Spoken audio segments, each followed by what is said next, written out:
RCR presenta Perú 2030, el mejor análisis sobre reforma del Estado, descentralización, modernización de la gestión pública, desarrollo regional y local, en el marco de los 17 Objetivos de Desarrollo Sostenible de la Agenda 2030.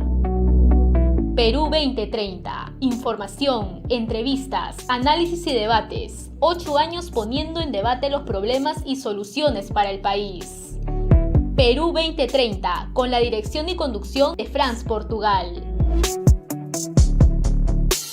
Y vamos ahora a nuestra mesa central sobre el proceso electoral, ¿no? Sobre todo en el sur del país, con nuestro invitado de hoy día, ¿no? Julio Faylock, director del seminario político exitoso, digamos, porque ahora nos va a informar Julio, ¿no es cierto? Hay unas estadísticas de ahí que hemos visto que creo que Julio nos puede explicar de mejor manera. Le pido a Controles que me dé un poco más de volumen para escucharlo a Julio Faylock. Julio, nuevamente bienvenido a Perú 2030.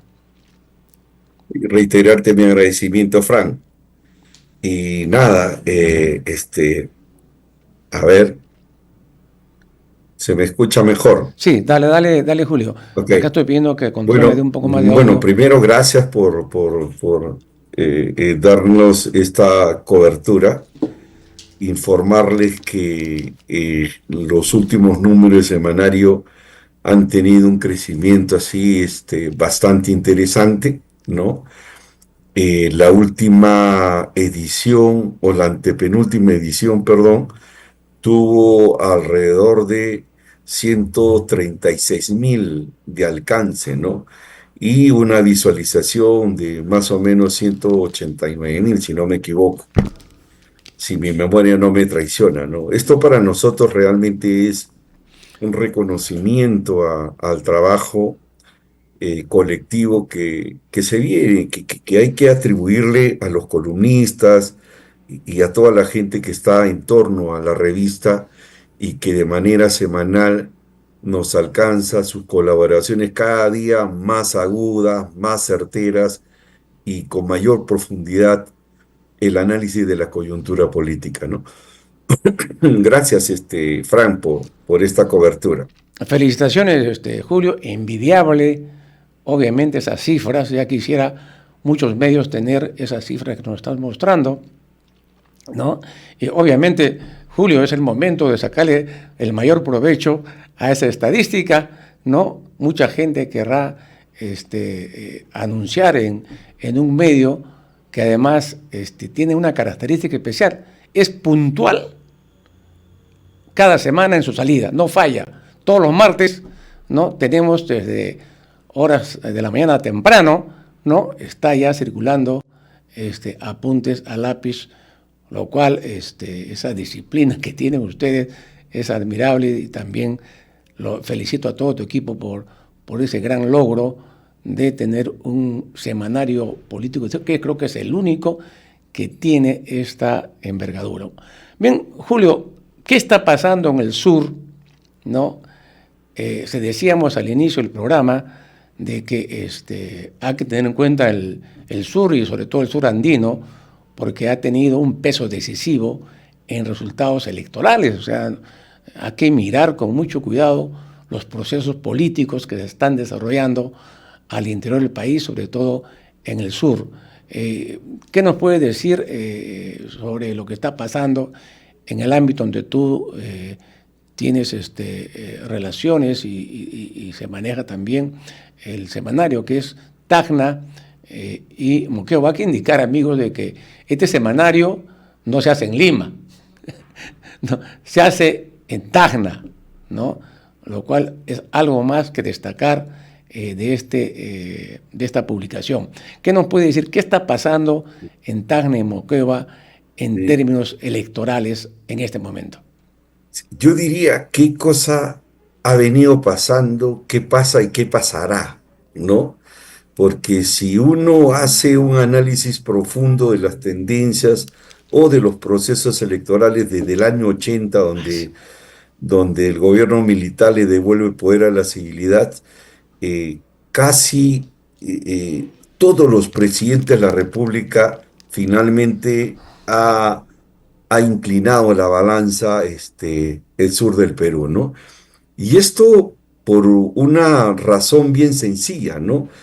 Una razón bien básica en todo caso, ¿no? Mientras que en todo el Perú la dispersión de la votación hacia varios candidatos es significativa, en el caso del sur del Perú, la gente concentra su votación principalmente en lo que ellos perciben como liderazgos de izquierda o liderazgos, digamos, antisistema, ¿no? De manera que el sur siempre ha sido y ha tenido una particularidad, y cuando hablamos del sur nos referimos a Arequipa, Tacna, Moquegua, Apurímac, nos referimos al Cusco, nos referimos ¿cómo se llama? Puno. Bueno, ya creo que he mencionado todo el sur del Perú, ¿no? Y mira, para muestra un botón, ¿no? Se han hecho en realidad muchos estudios con respecto a este tema, el comportamiento de la votación en el sur del Perú, ¿no? En el año 90, por ejemplo, en el año 80, donde ganó Acción Popular, evidentemente hubo una avalancha de votación homogénea, digamos, en todo el sur, perdón, en todo el país, menos en el sur. El sur dividió su votación entre la izquierda y otros candidatos que más o menos se identificaban como progresistas, ¿no? En el año 85 le da un respaldo importante a Alan García, y finalmente en el año 90 cierra con Alberto Fujimori, ¿no? Luego coloca candidatos, o mejor dicho, plantea su votación concentrada en el año 2006 Ollanta-Humala, en el año 2011 también repite con Ollanta-Humala, en el año 2016, si no me equivoco, le da el respaldo a Pedro Pablo Kuczynski, porque bueno, no había otra opción, no había, digamos, pasado en todo caso a la segunda vuelta un candidato de izquierda, y le termina dando la votación a PPK, que al final es parte del acuerdo político que se genera en un momento y una campaña a favor de Pedro Pablo Kuczynski, ¿no? Y en el año 2021, como todos ustedes conocen, a pesar de toda la campaña que se generó, que se hizo en contra de Pedro Castillo, él termina ganando las elecciones donde el sur le da un respaldo de 9-1 en relación a la candidatura de la señora Fujimori. De manera que estas manifestaciones son manifestaciones que se dan a nivel, básicamente, cuando se trata de elecciones nacionales. No, esto no se repite para las elecciones municipales o para las elecciones regionales, pero sí es un voto de protesta, un voto, digamos, rebelde frente a los candidatos que la gente percibe como limeños o como criollos, ¿no? Entonces, eso es más o menos la lectura a nivel congresal, mi estimado Frank. También hay una suerte de reiterar de la votación. Por ejemplo, en las dos últimas elecciones, por lo menos en Moquegua y Tacna, Apurímac, prácticamente los candidatos ganadores fueron de la lista de izquierda o de la lista de Pedro Castillo. Moquegua, Tacna, en Arequipa se llevó casi el 50%, y en el caso de Puno una cifra muy parecida. En Apurímac también logró congresistas, ¿no? De manera que el sur es muy relevante, el sur termina siendo determinante, ¿no? En un proceso electoral, y yo creo que ya hablando un poco más de lo que va a ocurrir ahora, creo que aquí va a haber una cuestión bien singular, ¿no? O sea, yo lo que presumo es que como hay una fijación, digamos, del sur de Perú a concentrar sus votos en dos candidatos, ¿no? Esto podría repetirse, ¿no? A pesar de la existencia de 43 candidatos, ¿no? El sur no dispersa su votación. El sur concentra su votación en dos o tres máximo de candidatos. Y eso evidentemente podría generar un revés también interesante, ¿no? Y creo yo, si no me equivoco, es posible que nuevamente el sur del Perú termine colocando al próximo presidente de la República, ¿no? Muy bien, Julio, interesante ese análisis. Eh, mm, digamos que el sur anda en busca de quien lo represente, ¿no? Y obviamente en las últimas elecciones ha votado por el mal menor, sería un poco la idea, ¿no? Porque no encontraba otro candidato que lo represente. En el caso de Castillo versus Keiko Fujimori, obviamente no iban a votar por Keiko Fujimori, ¿no? Mira, sin ánimo de contradecirte, evidentemente nosotros podemos tener una mirada de si se votó por el mal menor, pero si uno empieza a profundizar, te vas a dar cuenta que en esta parte, y sobre todo en el sur andino, eh, la gente ubicó a Castillo no como el mal menor, sino como su candidato. Nos Ya, guste o no nos guste, ubicó a Pedro Castillo como el candidato, porque el sur es un voto rebelde, es un voto contestatario, es un voto realmente singular, ¿no? Un voto antisistema, ¿no? Que rechaza lo limeño, lo criollo, lo que ellos pueden tipificar como rico, más allá de la opinión personal que yo pueda tener. Pero en realidad ubicó al Castillo no como el mal menor, sino ya. como su candidato en la que la gente volcó su votación. eh, Mira, estamos hablando de un Pedro Castillo que alcanzó en promedio 50% en la primera vuelta, Fran, Ya. 50% en la primera vuelta, y en la segunda vuelta alcanzó 90%. De manera que no estoy muy convencido Ya. de Quizás que lo en ubique la, como mal menor en el sur del quizá, Perú, ¿no? quizá en la anterior votación, en el caso de PPK, ahí sí funcionó eso del mal Ah, menor, sí, sí, ¿no es cierto? claro. Claro Ya, que sí, porque se enfrentaba definitivamente una candidata, pues, que históricamente, pues, el sur no puede ver. O claro. sea, el fujimorismo no tiene bancada en el sur del Perú, no la ha tenido, salvo en el año 2006, me acuerdo que tuvo un candidato Miki Martorell, una persona con mucho carisma, con mucha popularidad, un empresario bastante interesante, digamos, ¿no? La campaña que hizo fue singular, pero fue el único, desde el año 80, mi estimado, ¿cómo se llama?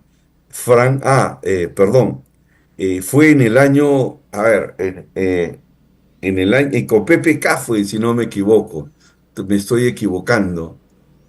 Bueno, ya la memoria me está fallando, me está traicionando un poco, pero bueno, desde el año 80 al año 2021 solamente ha tenido un congresista del Fujimorismo, o sea, digamos, con nombres y apellidos, ¿no?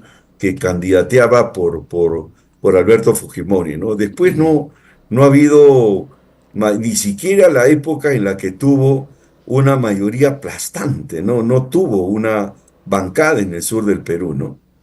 Ahora bien, Julio, en Tacna, Moquegua, ¿qué partidos políticos de los 43 tienen presencia o están, digamos, en la escena en esa zona? O no hay ninguno, no puede ser el caso, ¿no? Sí, bueno, hablando de Tacna de Tacna y Moquegua, que es los lugares donde bueno, en realidad yo tengo presencia física entre Tacna, Moquegua y Arequipa, ¿no? Arequipa vive mis hijas por razones bueno, de ir a visitarlas en Tacna, donde yo vivo con mi esposa, y en Moquegua es donde actualmente estoy trabajando, ¿no? Ujú. Entonces tengo más o menos una lectura.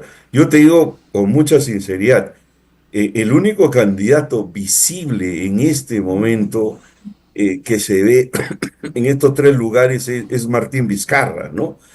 En Puno hay una presencia importante de Alfonso López Chao, su partido Ahora Nación, con Martín Vizcarra, que más o menos por ahí se están dando, ¿no?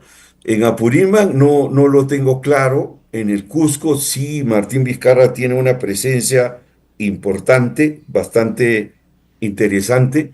Y bueno, tú puedes ver en las redes sociales la manera como finalmente Martín Vizcarra empieza a despuntarse a pesar de las campañas, a pesar de que mucha gente piensa que él no va a ser candidato, ¿no? Sin embargo, peligrosamente hablo de los adversarios, así como está y como se va a configurar el escenario electoral, Frank, que me gustaría en todo caso profundizarlo. Ujú.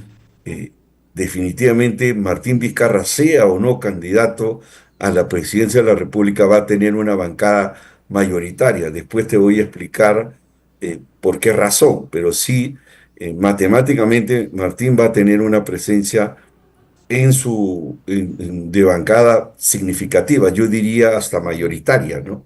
Ya. Y en segundo lugar, ¿qué otro partido ha estado moviéndose ahí en el sur?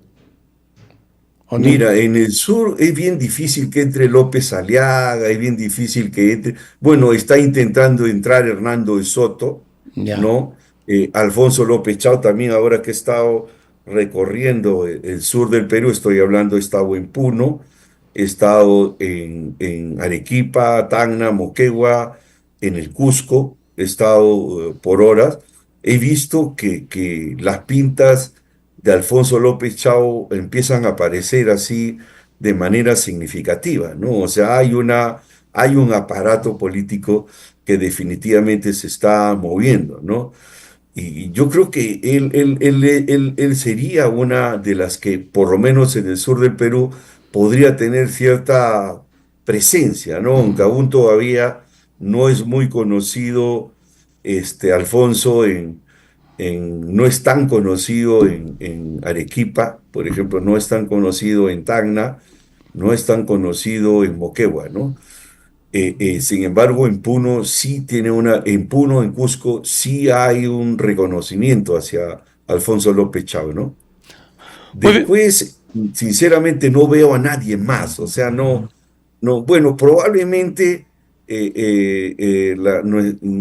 la señora Marisol Pérez Tello, ¿no? O sea, pero bastante o relativamente lejos a estos dos candidatos, ¿no? Una pregunta que te quería hacer es respecto a las demandas, a los problemas específicos, ¿no? En este caso, en Tacna, pues cada departamento tiene su propia agenda de demandas, ¿no? Y yo creo que el candidato que sepa, ¿no es cierto?, sepa, ¿no?, recuperar, analizar y hacer propuestas para la solución de estas demandas, podría tener, ¿no es cierto?, el voto de los ciudadanos de cada uno de estos departamentos, porque el Perú no es igual, pues, ¿no?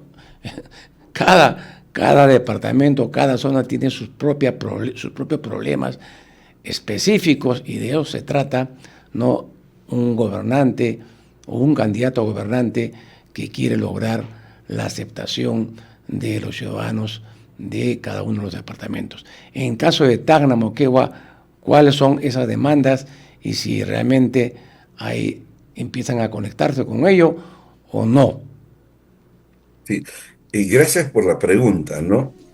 Mira, en realidad el puerto de Chancay eh, se ha convertido, digamos, en la principal preocupación de esta zona de sur del Perú, ¿no? Porque podrían quedar relegados, postergados, o si es que lo miramos como una posibilidad o como una oportunidad para el desarrollo, yo creo que el tema del puerto se convierte en algo fundamental.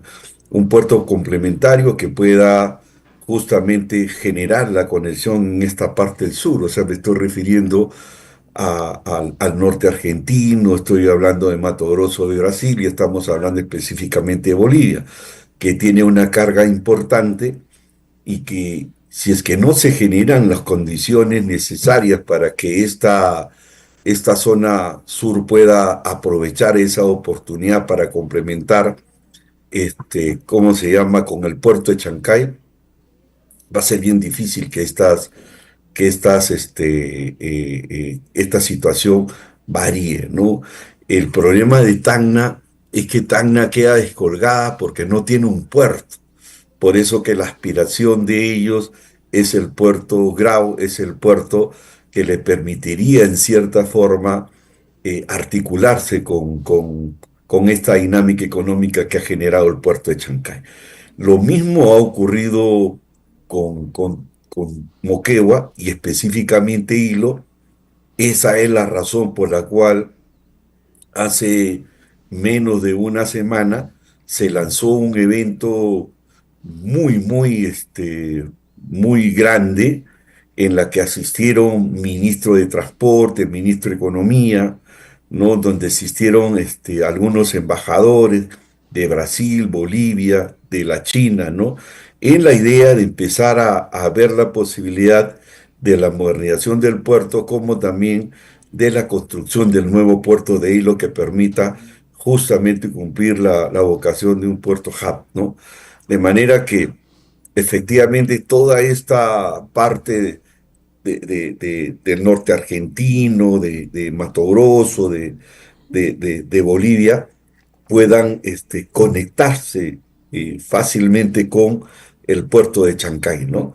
Yo creo que esa es una demanda fundamental, ¿no? Ajá. Que exige y que está colocada en la agenda, ¿no? Dime, Otro tema antes de que pases, importante y Julio, fundamental. Julio, antes que pases a otro tema, el nuevo puerto de Hilo es una aspiración que viene ya no de ahora, ¿no? Ya tiene un tiempo. ¿Se ha avanzado en eso? Quería saber si hay un avance o se ha convertido, por ejemplo, con China, que es Ujú. el que ha impulsado y desarrollado el puerto de Chancay. Pues hay que indicar que China tiene mucho interés en invertir en puertos porque, según la información que tenemos, China tiene la red de puertos más grandes del mundo, ¿no? Ujú. Bajo su control, ¿no? Y ha invertido mucho dinero en puertos como parte de su estrategia. ¿Se ha avanzado en eso o todavía, digamos, Bueno, estamos en nada? justamente se encuentra en ese momento político para finalmente terminar de materializar la idea que justamente es una demanda de muchísimos años, ¿no? En el corto plazo estamos hablando de la modernización en lo que se pueda, ¿no? Específicamente colocarle un abrigo que permita encallar buques de alto calado, ¿no? O sea, qué es lo que no puede, qué es lo que no está sucediendo ahorita por el movimiento del mar y por las condiciones climáticas que muchas veces no permiten encallar y termina generando problemas de sobrecostos navieros cuando suceden estos fenómenos climáticos, ¿no? Entonces, hay ya un avance en esta perspectiva con Sauder Perú para que ellos planteen dos cosas, ¿no? El espigón rompeolas y la segunda, que es el abrigo que permitiría, como te digo, un mejor encallamiento. Lo otro, esto es una propuesta que está en perspectiva. No, efectivamente hay interés de inversión china, pero también hay interés de inversión americana. Yo de manera directa, por ejemplo, he estado coordinando con una delegación de gente que está interesada en conocer y ver las posibilidades de poder invertir en esta parte de la zona sur del Perú. Yo lo veo más complicado el caso de Tacna, ¿no? El caso de Tacna, pues, hablan de un megapuerto, pero en realidad lamentablemente las condiciones no dan para generar un megapuerto, un puerto significativo, ¿no? Pero sí un puerto medianamente de tamaño mediano y que permita evidentemente conectar la carga chilena, la carga nuestra, ¿no? Y que podamos justamente complementar estos dos puertos con el puerto de Chancay, ¿no? Porque la salida por Chancay es inevitable, eso ya lo sabemos todo. El tema es cómo se terminan descolocando, ¿no? También tenemos en Arequipa específicamente, el puerto de Corío, ¿no? Que también están pugnando por promover inversión para lograr la materialización de estos puertos. Pero como tú entenderás, estas iniciativas, estas propuestas son más de mediano y por decirlo, de largo plazo, ¿no? No son inversiones que se materializan de un día para el otro, ¿no? Ya. Y la otra demanda, te decía, y ahí sí Tacna tiene un problema gravísimo, tiene que ver con el tema del agua, ¿no? La escasez de agua en el caso de Tacna es gravísima, ¿no? Se sufre, escasea, hay un estrés hídrico que no permite el desarrollo de una zona como, como potencial agroexportador, no logra materializarse justamente por el problema del agua, que son temas fundamentales, ¿no? Yo creo que por ahí están las dos principales demandas, ¿no? Actualmente Moquegua se encuentra en pleno proceso de operativización de la Agenda de Competitividad Regional de Moquegua. Es un desafío extraordinario donde genera una serie de iniciativas en 7 pilares, ¿no? Estamos hablando del tema económico, específicamente pesquero, turístico, estamos hablando del tema de salud, educación, con sistemas educativos bastante novedosos, informatizados.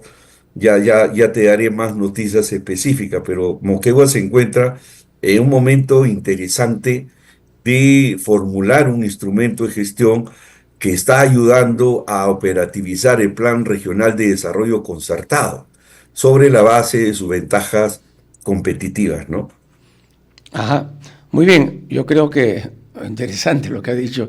Creo que hay demandas específicas, ¿no? Para que los partidos políticos que están en la carrera electoral tomen en cuenta, porque lo que quieren escuchar es qué proponen, cuál es su propuesta para el país, ¿no? Esa es una cuestión básica y fundamental.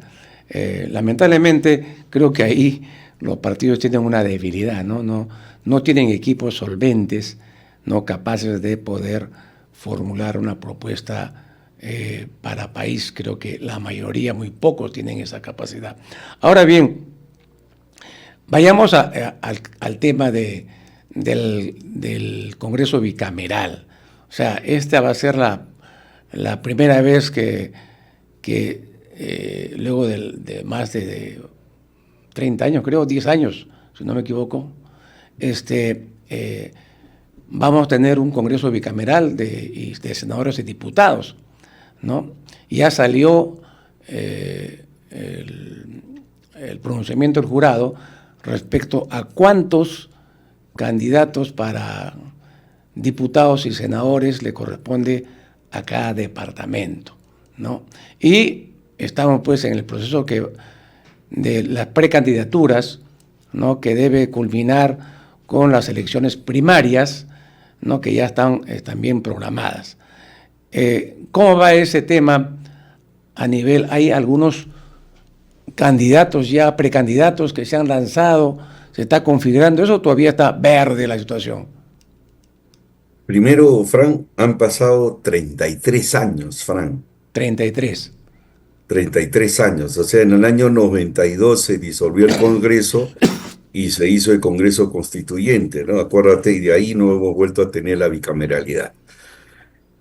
Una elección muy compleja, Fran. Muy compleja, muy difícil, y que aquí el que logra posesionarse de veras se va a llevar una mayoría parlamentaria, ¿no? son 43 candidatos. Imagínate por un momento, Frank, que cada candidato 40, bueno, porque yo en realidad creo que van a pasar muy pocos, a diferencia de la vez pasada que pasaron 12, 13 listas. Ese escenario no creo que se vuelva a repetir, por una sencilla razón. Hay una dispersión brutal, va a haber una dispersión brutal, pero también combinada con una extremada desconfianza, Frank.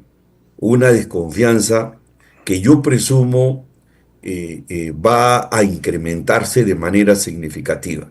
Y esto abona cada día que el Congreso tenga menor representatividad, en todo caso, que sus representantes no sean legítimos, ¿no? O que salgan elegidos con muy poca votación. Me explico. Imagínate por un momento que el 40%, perdón, 40 partidos no logren pasar la valla electoral y obtengan 1.5%. Hagamos ese ensayo, Fran. ¿Qué cosa va a suceder en ese escenario? Que el 60%, estamos exagerando obviamente, ¿no? Que el 60% simplemente vote por un candidato que no califica o que no llegue a pasar la valla electoral. Eso va a significar que el resto, o sea, 40%, o sea, el 100% sobre la cual se van a distribuir tanto los senadores como los diputados, ¿no? Ahora, imagínate tú, Fran, el nivel de desconfianza que va a generar, o sea, gente que termine votando nulo, blanco, o gente que simplemente no vaya a votar. Entonces vamos a tener una Cámara no solamente de gente que vote nulo blanco, sino que termine votando por un candidato que no va a pasar la valla electoral. Si esta situación se da, Frank, lo más probable es que los pocos que ingresen al Parlamento van a tener un nivel de representatividad relativamente significativo, porque obviamente la base sobre la cual se va a distribuir los escaños parlamentarios va a ser mucho menor. O sea, los que votan nulo blanco, los que votan por un candidato que no va a pasar la valla electoral, no van a ser considerados, ¿no? Por lo tanto, la base sobre la cual se va a distribuir van a ser de muy pocos votantes, ¿no? Que efectivamente han optado o han votado por un candidato y se han sacado la tinca y esos efectivamente van a tener una representación congresal. Si lo llevamos al terreno presidencial va a ocurrir algo parecido, ¿no? ¿Qué va a ocurrir? Que los dos que pasan a la segunda vuelta obliguen a la mayoría inmensa a votar por los candidatos que no votó en la primera vuelta. Por lo tanto, se vuelve complejo el proceso electoral, ¿no? Entonces, lamentablemente vamos a tener un proceso electoral bien complicado, bien difícil. Y por eso que yo te decía que Martín Vizcarra podría tener una buena bancada parlamentaria, sea candidato presidencial o no, porque sabemos de primera fuente de que Martín Vizcarra va a hacer campaña aun cuando no sea candidato. Por lo tanto, él va a acompañar a sus candidatos y obviamente hoy es el candidato que más o menos la gente pueda aceptar. Si Martín Vizcarra logra un 15%, que no es mucho, por todo lo que nosotros podemos ver en la televisión, va a tener una mayoría parlamentaria mayoritaria, ¿no? Claro. Entonces, En ese eso caso, es lo que creo yo que va sobre los nuevos, sobre quienes se están configurando. ya. En Tacna, por ejemplo, como hay reelección, porque mira cómo son de bribones los congresistas, ¿no? O sea, han aprobado la reelección para no tener competencia en el Congreso, porque obviamente la reelección va a permitir que los candidatos a gobernadores, si no hubiera habido reelección, hubieran tenido candidatos gobernadores como candidatos al Congreso, al Senado o a la Diputación. Entonces se han sacado también, y lo más probable es que se apruebe la reelección, ¿no? Entonces, por ejemplo, ¿no? Yo te digo un candidato, por ejemplo, el Gordo Torres en Tacna, por ejemplo. El Gordo Torres podría haber sido senador, pero como hay reelección, el Gordo va a preferir la reelección. Lo mismo puede ocurrir en Moquegua, ¿no? Donde los que han tenido una relativa gestión interesante van a preferir ser candidatos a la gobernación por una cuestión básica, ¿no? O sea, la elección de gobernación no es tan politizada como la elección al Congreso o a la presidencia de la República. Ahora imagínate, Fran, por un momento que haya una alta votación nula o blanca en el caso de las elecciones regionales. Si a eso le sumas la dispersión, porque en el caso de los gobiernos regionales, no solamente van a haber 43 candidatos, sino también van a haber los candidatos, los movimientos regionales que han subsistido al desmantelamiento que generó el Congreso de la República. Entonces vamos a tener más candidatos a la gobernación regional. De manera que el que tenga una aceptación relativamente interesante va a ganar en primera vuelta, porque la base sobre la cual se va a distribuir o se va a calcular el 30% que necesita un gobernador para ganar en primera vuelta la va a tener más fácil.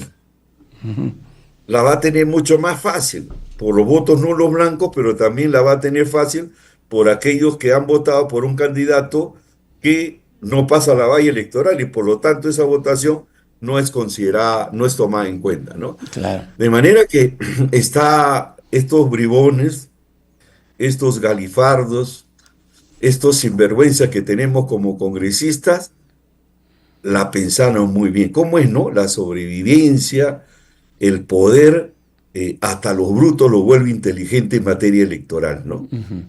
Bueno, nos ganó el tiempo, Julio, estamos al fin del programa. Hay que indicar pues que, como tú bien lo has dicho, si lograra tener una bancada fuerte, Martín Vizcarra, pues va a revisar todo lo que acordó el Congreso anterior y lo va a dejar sin efecto, que es lo que parece estar en su estrategia y punto, ¿no? Esa sería su estrategia. Y como también... Esa podría ser una buena noticia, Fran. ¿No? Necesitamos a alguien que revierta toda esta andanada de leyes anticonstitucionales, que la conoces tú muy bien, porque tú tienes una experiencia extraordinaria en el Congreso de la República, ¿no? Sabes de qué cosa se trata, ¿no? Ajá. Ahora bien, y finalmente, pues, ya una encuestadora ha indicado de que van a llegar máximo 5 partidos, ¿no?, en las elecciones del 2026. ¿No? Esa es un poco la realidad. La vez pasada fueron 9, ¿no?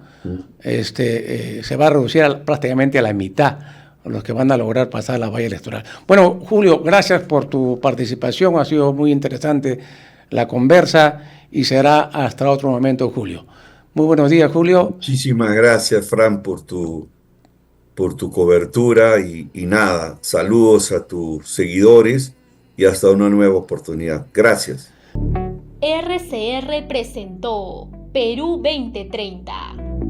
Retornamos en nuestra próxima edición con más información, entrevistas, análisis y debates sobre los problemas del país y sus soluciones. Perú 2030.